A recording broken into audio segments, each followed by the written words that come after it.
Chapter 36. The Pyramid of Government. Daniel and Fate had only traveled a quarter of a mile down the road when a lone pig, separated from its group, wandered into their path. It was nearly full-grown, but no larger than the pigs on their version of Earth. It seemed unperturbed by Fate, Daniel, and the mandrills, but eyed them curiously. It jerked its head to the side in response to a sound too far off for Daniel to hear.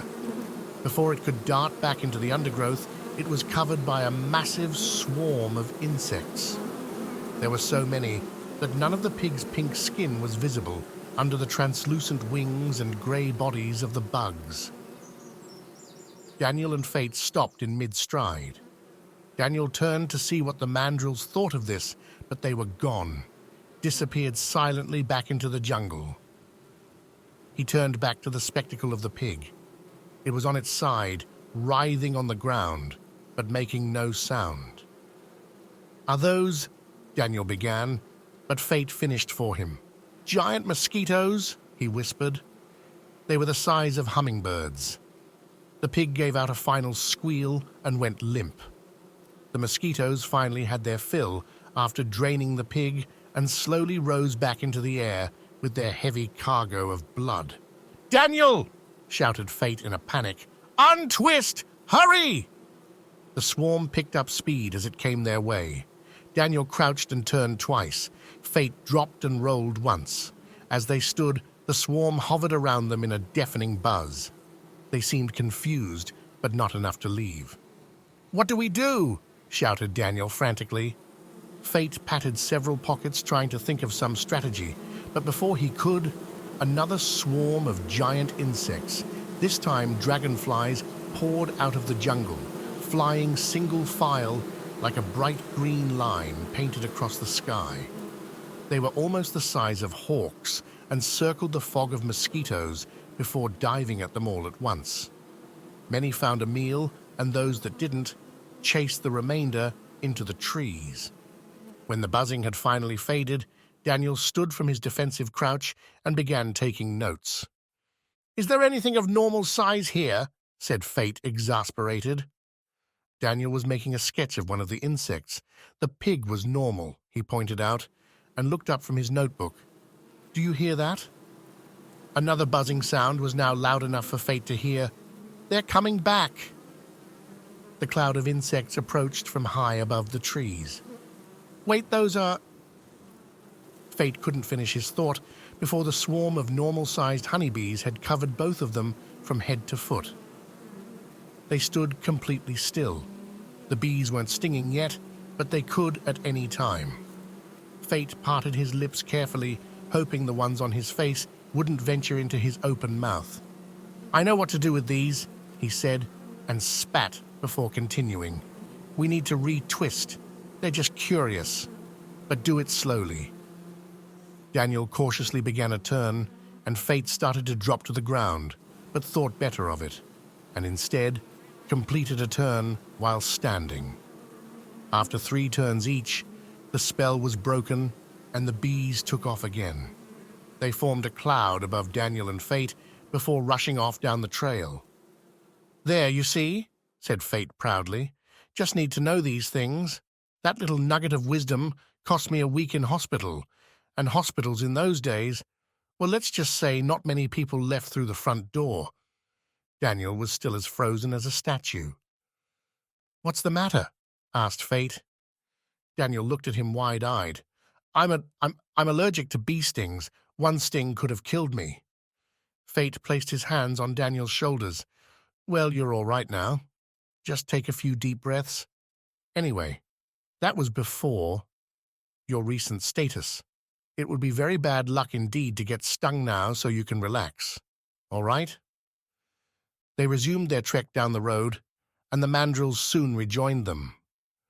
Fate returned to his ramblings with a short treatise on bees and his apiary in California.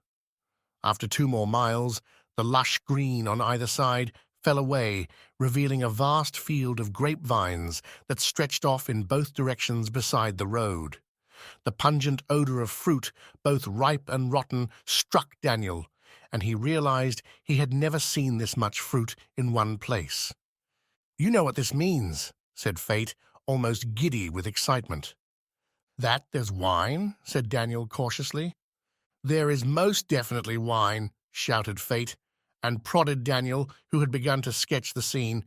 Come on, let's keep going." At the edge of the vineyard, they encountered the charred remains of a great fire. The jungle and even some of the rows of grapevines had burned. So little remained that they could clearly see the road ahead as well as either side of it for nearly a mile. The fire wasn't a recent occurrence. The rain of countless storms since had washed away the forest's shallow layer of topsoil. Below the charred skeletons of trees, the terrain was torn with deep gullies and drifts of clay and sand. The tunnel's capstones, which they were using as a road, were washed clean. Even the brick sides of the tunnel below their feet were visible in places where the erosion was most severe. It was a wasteland.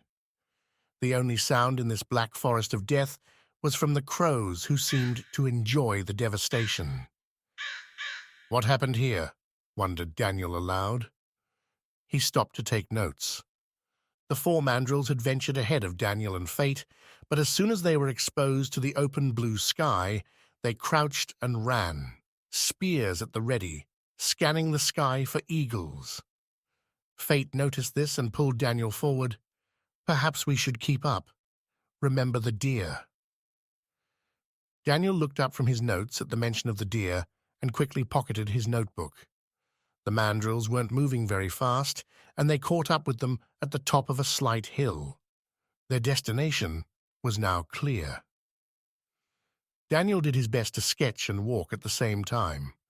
It resembled a medieval castle, but several things were not quite right. It had high walls, but they were made of brick rather than stone. The top edge of the wall had the iconic crenels and merlons, but none of the other utilitarian parts that would mark it as a military structure.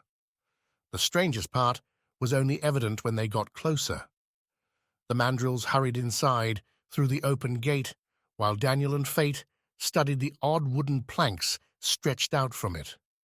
Fate laughed. "It's a drawbridge without a moat." Two strong chains on either side suggested that it could be raised, but the massive wooden drawbridge was resting on the road. Raising it would offer no more protection than closing a traditional wooden door. "It seems ornamental," chuckled Daniel, amused.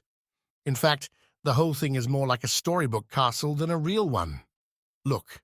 He pointed through the gate, where a third pyramid stood, concealed inside the fake castle walls. Fate shook his head. "Let's see if anyone's home."